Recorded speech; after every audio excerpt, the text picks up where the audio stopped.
California has been one of the greatest wealth building tools in American history. You buy the right property here, you hold on to it long enough, and you can change your family's financial future for generations. But right now, there's several laws quietly reshaping the rules of that game. And if you own property here, or you plan to buy here, invest here, or are counting on California real estate to be part of what you pass down to your kids, you need to understand exactly what's happening. Because some of these laws aren't just inconvenient, they're a direct threat to generational wealth in this state. So let's get into it. I've spent over 3 decades in the service industry where my job was to cut through complexity, identify threats before they became irreversible, and to give people the information they needed to protect themselves from what mattered most. And I'm still doing this to this day, trying to keep you informed, whether you're buying your first home, owning your third investment property, thinking about selling, downsizing, or trying to build something your kids and grandkids can actually benefit from. This video is for you because these laws don't care which category you fall into. They affect us all. Here's what I want you to understand before we dive in. California real estate and homeownership is built on this philosophy, and it is historically rewarded patience. You buy the home, you hold it, you let time and appreciation and your hard-earned equity do the work. And for decades, that formula worked better here than almost anywhere else in the country. Median home values in coastal California markets like San Diego, Orange County, Los Angeles County have outperformed nearly every other major asset class over a 30-year window. But the rules underneath that formula have changed, and faster than most people realize. And when the rules change on an investment you've held for years, or when you're planning to make, you need to reassess. Not panic, but reassess. So let's look at each of these laws honestly, the upside, the downside, and the long-term wealth picture. I'm going to be direct with you on this one. Prop 19 may be the most damaging law on this list for a generational wealth perspective. And I think a lot of California families still don't fully understand what they've lost. And here's what changed. In 2021, this law passed, and there is some debate on that, but for decades, California parent-child exclusion allowed families to inherit a property and keep the original assessed tax base. That was a cornerstone of California real estate as wealth transfer vehicle.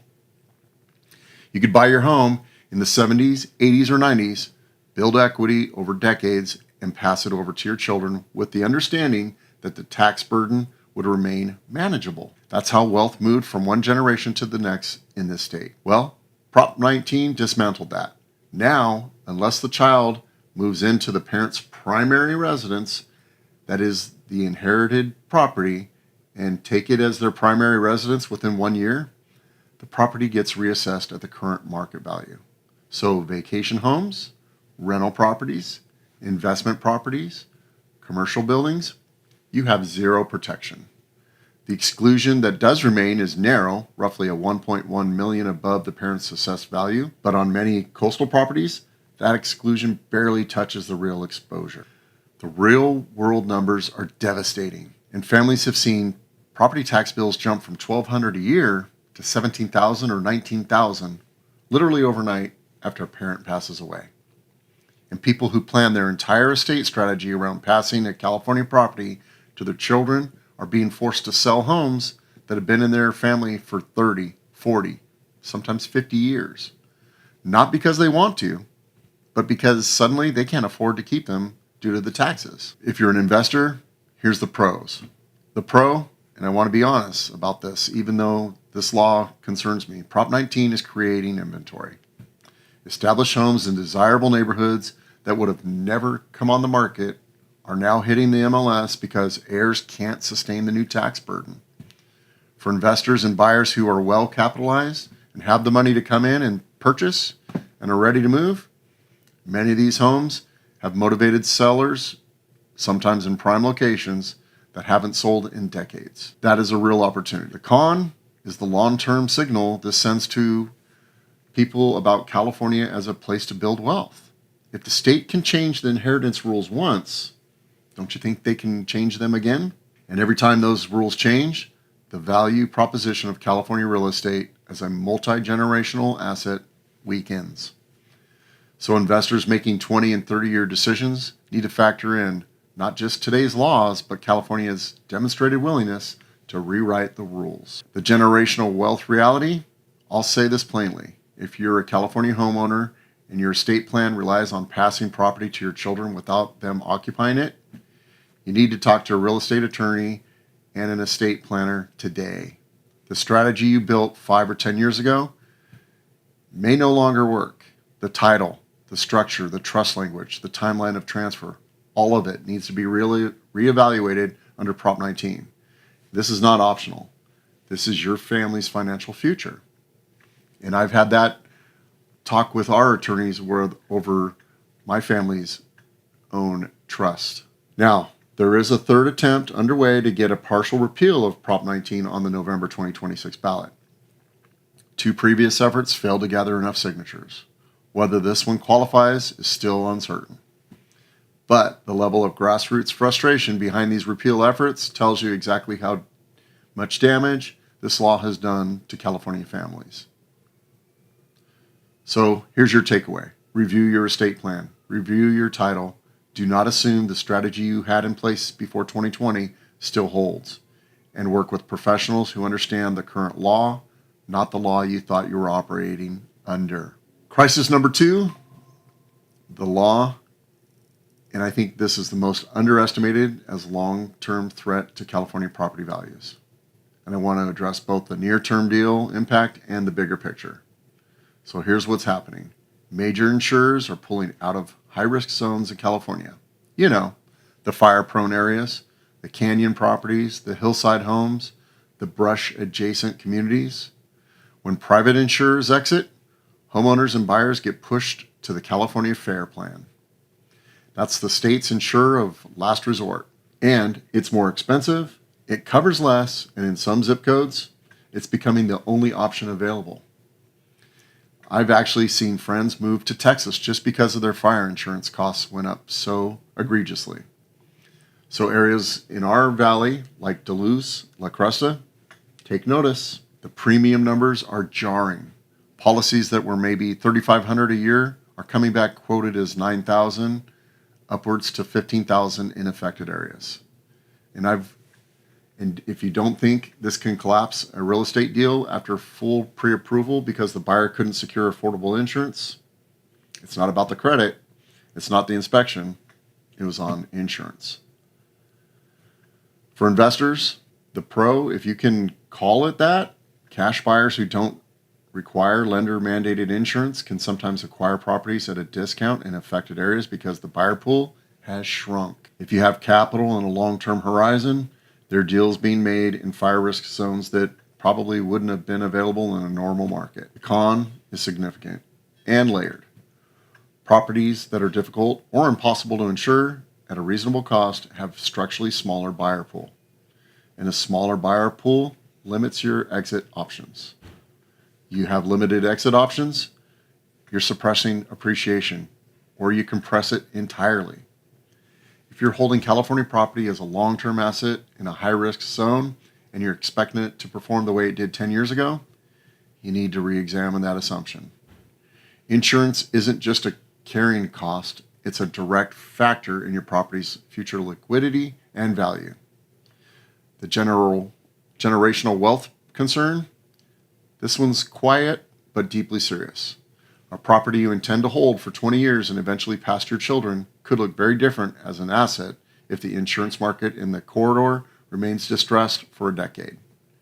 You're not just inheriting a home, you're inheriting a liability with uncertain and potentially expensive annual cost.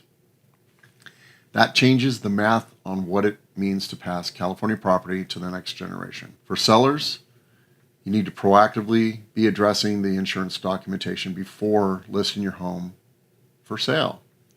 You need to be able to show buyers what is available, what the current annual cost is, and what the home's fire mitigation features are, because this can meaningfully reduce buyer hesitation and protect your sale of your home. So your takeaway? Insurance is now a front of the process in every conversation for every real estate transaction in California. For investors, it belongs in your underwriting. For families with long-term holdings, it belongs in your estate planning. Don't let this be a surprise. Law number 3 is reshaping the physical map of California real estate. And it has real implications for both property values and long-term investment strategy. California is no longer asking cities to build more housing. It's mandating it. And when cities fail to meet the state-set housing growth targets, the builder's remedy allows developers to bypass local zoning restrictions with projects that meet affordability criteria. And cities have very limited legal standing to stop them. You can see this in many different counties, and even around us. Have you noticed all the apartment homes along Jefferson, Cal Oaks, Clinton Keith? Density is arriving, whether existing residents and local governments want it or not. For investors, the pro is meaningful. Increased density near transit and job centers has historically driven appreciation in those corridors. If you own or acquire in areas where the builder's remedy is pushing higher density development, you may see accelerated value growth over time as those neighborhoods densify and infrastructure investment follows. Mixed use, transit adjacent properties have outperformed suburban single family in many comparable markets. Early positioning in those corridors can be a legitimate long-term strategy. The con is equally real. If you own an established single-family residential neighborhood near a transit corridor and your neighborhood character, the thing you paid for, that may change in ways you didn't anticipate when you bought. And you cannot control infrastructure, traffic, parking, school capacity, and water systems. They're simply not keeping pace with the speed of development being mandated from Sacramento. That gap creates real livability friction that can suppress demand in affected neighborhoods, even as supply rises. The generational wealth perspective, here's the tension for families holding California property long term. Density near transit can increase land value over time. That's a potential upside for heirs inheriting well-positioned property.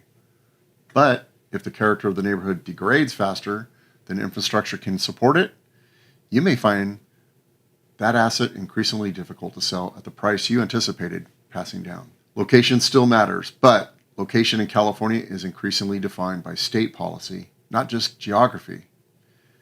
And I personally believe Sacramento is overriding local zoning decisions is an overstep of government authority.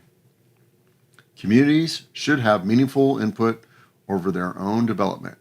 But whether you agree with me or not, this is the operating reality we're in now, and you need to invest accordingly. So your takeaway? Know what's planned within a half mile of any property you own, plan to buy, or intend to hold long term. The neighborhood you're buying into today is not a static picture. Law number 4 is one that doesn't make headlines, but quietly eats into your returns if you're not watching it. Under California Senate Bill 743, developers are building in-car dependent suburban areas face transportation mitigation fees tied to protected vehicle miles traveled. I think you've seen this in the headlines, where California is now suggesting that we pay taxes depending on the mileage we travel to work and home. California is using environmental policy to financially discourage suburban development and push growth towards dense, transit-served communities. The cost? These fees can add up to $16,000 per unit in construction costs in affected areas. And some analysis put the long-term cumulative impact significantly higher. That cost is getting embedded into the purchase price of homes you buy. And you don't see it as a line item. It's just baked into. For investors, this policy makes existing suburban and resale inventory more price competitive against new construction because resale homes don't carry these embedded development costs. If you own a well-located existing inventory in suburban areas, this is quietly working in your favor on resale comparisons. The con, for anyone investing in new construction, especially in the outer ring communities, these fees are hidden tax on your investment cost basis. They inflate your entry price without a corresponding increase in end user value. That compresses your margin and slows your appreciation curve relative to what the headline price suggests. The generational wealth lens, new construction in California is increasingly a premium product.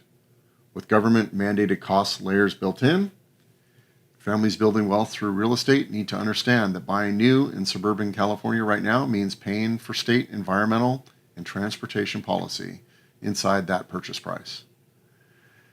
Now, that's not inherently wrong, but it needs to be in your math. So your takeaway, new construction is not automatically a better long-term investment than resale in today's California market. So run the true cost comparison before you commit. California real estate still offers long-term appreciation potential that is hard to find anywhere else. Constrained supply, the desirable climate, major job markets, global demand, those fundamentals have not disappeared. That's why we love living in California. If you buy the right property in the right location with the right long-term plan, California can still deliver. But here's what's changed and what you should keep us up at night as someone who cares about helping people build real lasting wealth through real estate. The cost of owning California real estate is rising faster than many people's incomes, with property taxes, insurance, HOA fees increasing, vacancy taxes being proposed in certain cities, and regulatory compliance mandated assessments. The annual burden of holding California real estate is climbing in ways that aren't reflected in the headline appreciation numbers. And when the laws governing inheritance change, when the mechanism you plan to use to pass that wealth to your children gets rewritten, you're not just dealing with your own financial picture, you're dealing with your family's financial future. And I grew up understanding that hard work and smart decisions create opportunities for people who come after you. That's what generational wealth means.